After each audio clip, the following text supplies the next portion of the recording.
Ukatili na ukemea, ukatili wa kijinsia, ukatili na ukemea, ukatili wa kijinsia.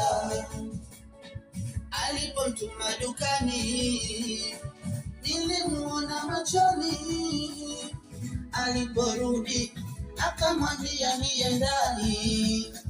Alipomtuma dukani, nilimuona machoni, aliporudi akamwambia niye ndani.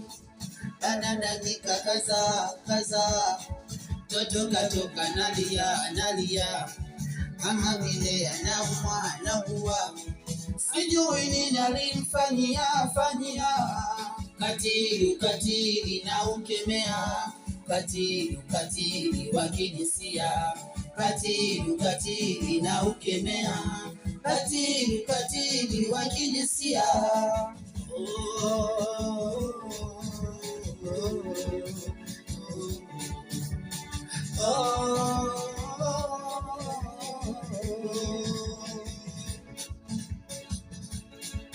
Alipofika nyumbani, akaulizwa una nini?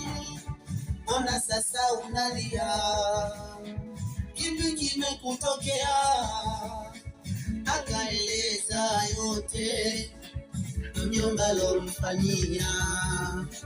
Aka sasa analia, hawezi hata kutembea. Ukatili na ukemea, ukatili wa kijinsia, ukatili na ukemea, ukatili wa kijinsia. Ewe mzazi, endapo ukisikia taarifa kama hii, peleka taarifa polisi haraka, ili mtoto apate haki yake na aliyefanya hahukumiwe.